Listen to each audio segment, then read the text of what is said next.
Everyone wants it. Oh. Everyone wants capital markets.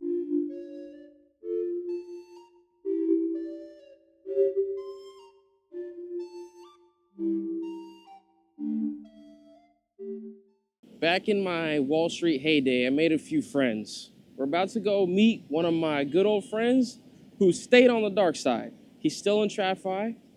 We're going to talk a little bit about crypto. We're going to talk a little bit about what the folks on Wall Street think about it. And maybe we'll have a good time. We'll see. The large live in New York. I thought everyone lived in boxes in New York, but apparently not. Apparently not the Wall Street guys. Apparently I chose the wrong career. First of all, let us just bask in the ambiance. Now, don't get it twisted. This is not the usual setting I'd be in when I'm visiting New York and I'm here with my boy Chris. We'd usually be at a dive bar about 6 shots deep in Patron. But this is a conversation that I'm particularly excited about. So, Chris, tell us who you are. So, I just a young first generation from California, in particular the Bay Area.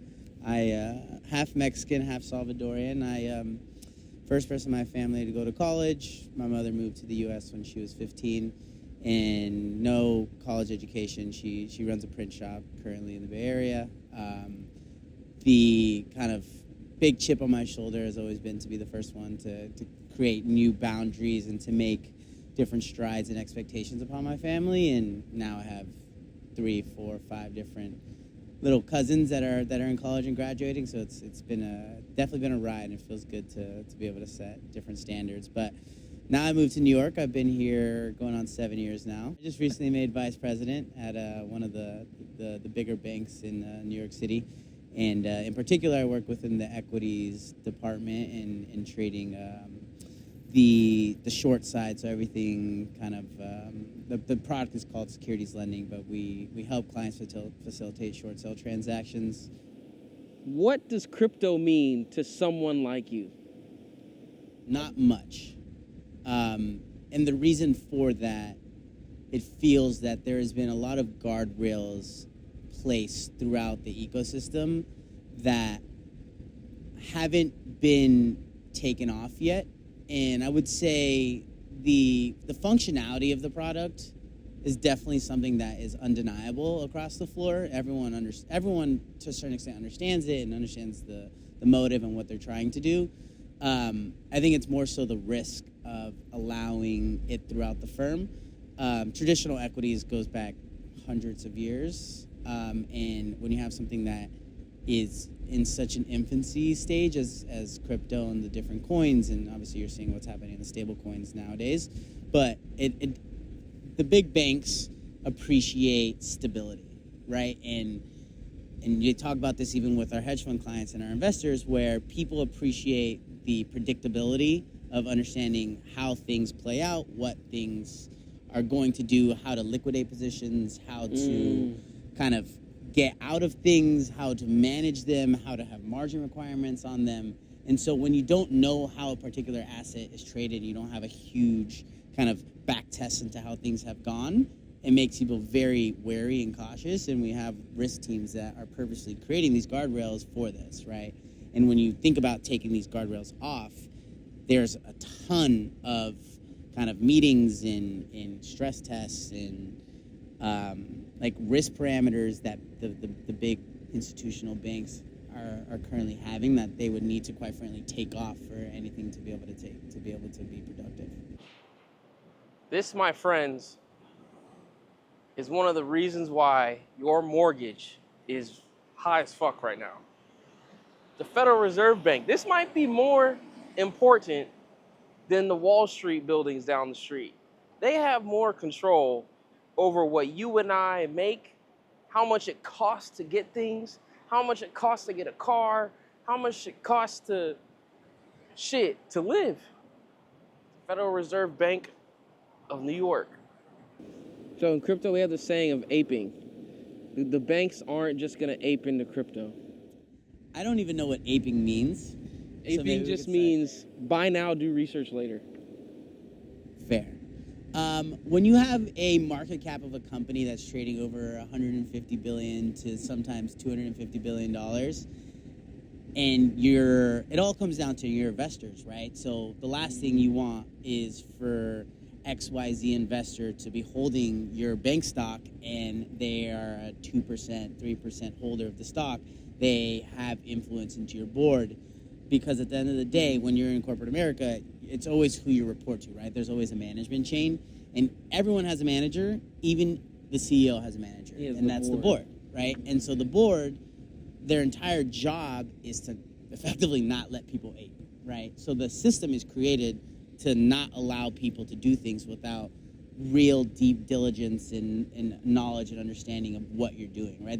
There exists a thing, and I think this will like paint the picture really well, but in the big banks, there exists an aspect of the business where we call them NPRs, new product approvals, NPAs, I'm sorry, new product approvals, and that there's entire teams that are created to basically run front to back a new product approval to make sure that they're vetting out like who your client is, which is KYC, right? Know your client. This is an entire thing that's being created for like global financial crimes, and to make sure the people that you're working with, your counterparties, are the right people on the other side, right? And there's entire processes created for this that don't allow for KYC is a dirty word in crypto.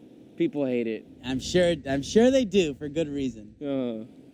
You touched on a few interesting things there, like everyone's always got to report to somebody. There's a board.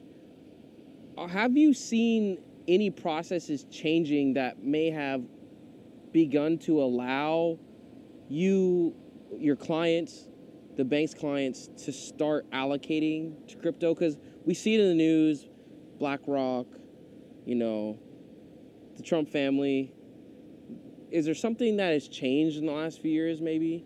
Yeah, I think the biggest thing to explain the different product lines for a bank is we follow the money. My first person, 7 years ago, literally the first day I walked into work, my manager looked at me in the eyes and he said, I don't give a shit what you do, just follow the money, right? Which makes sense, right? There's a reason why you have all these buildings behind us that are showing like the influence and like the financial prowess of a city like this, right? And of a country like this. And the whole point of saying follow the money is that where there's money to be made, people are going to have their ears up. And people are going to figure out a way to become involved and get a piece of the pie, right? And so I think it's no coincidence that every time Bitcoin is up 10%, 20%, it's trading at 60,000, 70,000, 80,000, 90,000. Oh, it goes back down to 50,000. But no one talks about it when it's at 50. But the second you start to see those percent changes is when people start to ask questions, right? And most of it for us, it's like we're a sell side, right? So when the buy side is driving the questions and the inquiries and like, hey, I want to put $100 million of this balances on tonight or tomorrow, like, here, we're willing to pay you 5%, 10%, whatever the number is. Okay, then now I'm going to start trying, right? Or like these NPA processes are going to go a little faster. You're going to have more MDs that are involved. You're going to have people asking more questions, right? And so I think that is probably the best way to explain it. It's like, now that there's like, when things are trading above 100,000, it's a lot easier to have these conversations, right? When people are willing to kind of be rate takers. That 100,000 number made a difference, you think? I think it made, I don't know if it made a difference in like the day-to-day like operational changes and like how people like think about it, but I think it definitely had a psychological level of like, okay, this is a real thing, right? I don't know what it was, but even if you think about like traditional equities, like the whole notion of stock splits, pre-splits, post-splits, reverse splits, all of it it's just accounting, right? And so like there's a reason why Tesla went from 1,000 to 100 or whatever the number was. NVIDIA did it, and it's so people want to be more active, right? And that it definitely, I think, had a material change into how people are thinking. So from that, I get it's not so much the idea of crypto or Bitcoin for the banks.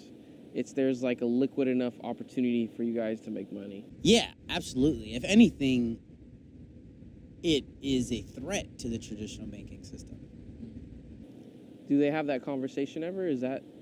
No, it's not a, perhaps at the very, very senior level, of course, any existential threat to your business model is going to be something that people talk about. But it's not something that like, oh, we don't want to do this because it's going to impact our business. How the hell did they get an ad on Wall Street? It must have cost them a pretty penny. But they are selling all of your tokens to get those ads. Next to the Trump building. XRP and Trump in the middle of Wall Street. It's like two scams came together. It's interesting because I think a few years ago it used to be, there was a certain CEO who was very anti-crypto and very loud about it. And from what I've read, the tune has maybe changed. And do you think this could be because they understand, hey, maybe it's a threat, but it's also an opportunity for us to adapt to a new system? Is that kind of it? Or is it more about the dollar? Yeah, I think it's both. I think definitely the dollars, for sure. Dollars makes everything easier. But I also think there's a huge portion of it that has to do with like taking politics out of it, but has to do with like the regulation of like a crypto asset, right? Because what allows the financial systems to work in its current state is regulation, right? Anything that we do, and I started my career actually in the legal and compliance department for the first 2 years, and so like now that I'm in the front, like more of a front office seat where I'm like actually sales trading every day with institutional hedge fund clients, I always go back to thinking how like regulatory and how like things can be construed in a way that would cause a fine, right? Like that's the biggest thing that can ever happen to a bank is a fine, right? Like, I mean, some of these big banks have got fined a lot of money over the years. And so even in my business, which is a pretty scrutinized business and like everyone's all over it, we do things and we are constantly thinking about like processes, controls, procedures, even though it's like the small sliver of a regulator coming in and actually looking at our stuff is very small, but we manage our entire business based off of processes, controls, and procedures, the entire thing. And so I think that, tying back to what I was saying earlier about the regulation, I think it's like a really big thing that most of the crypto giants and people in the forefront of it are like actually calling for regulation, because they know that when this product gets regulated in a way where it's like actually a security, right?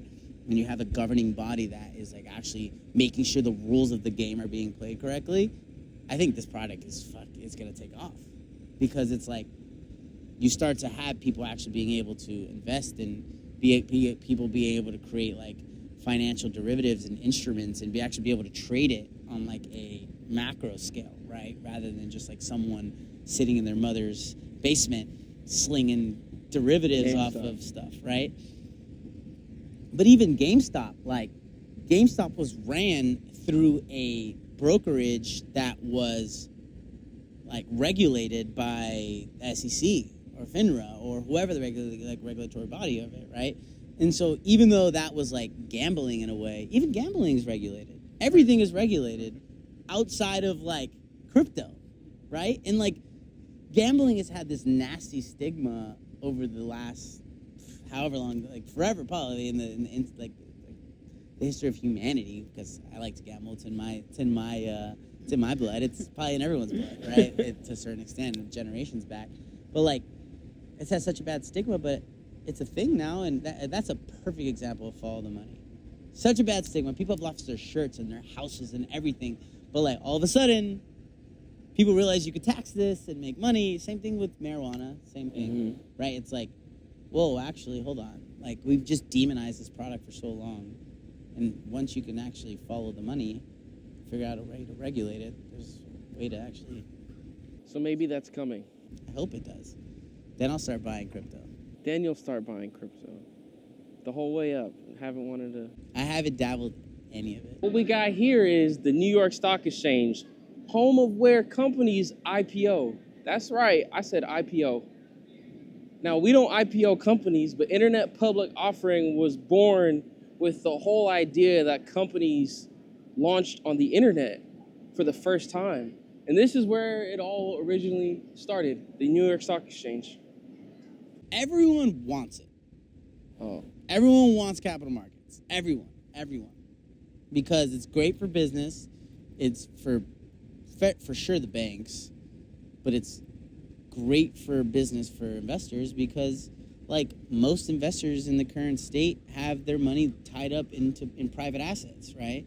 And when the private assets aren't liquid, then you get all this money just backed up and sitting there, and it needs a way to get out.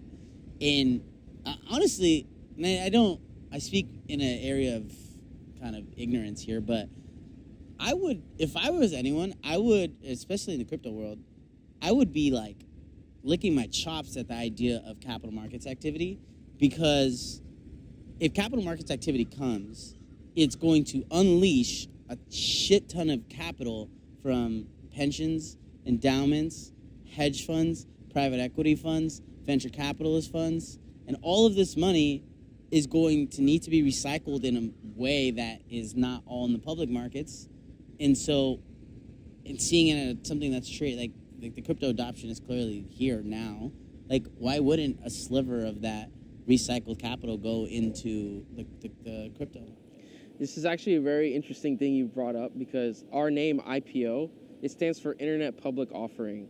And it was born in the days of founders launching tokens of their companies. And one of the first ones was the founder of Vine. He launched a Vine token. Interesting. But the problem is, as a token holder, I have no rights to the company, right? It just represents some artificial inflated value of maybe what we think this company should be. So why can't you like tokenize stocks? Wall Street. This is a big inspiration for myself as a child. There's a few movies, Wall Street Money Never Sleeps, that I saw. The one with Shia LaBeouf, good movie, but they were definitely wrong in a lot of the finance aspects of that film. Wall Street. I mean, this is where our industry kind of started, right? We're moving from traditional finance to decentralized finance. But where is this all going? Wall Street is actually not a real thing anymore. You go down there, there's nobody working. There's no suits. There's no people walking around as tourists. So maybe Wall Street is a thing of the past. We got to figure out how to make this money somehow, though.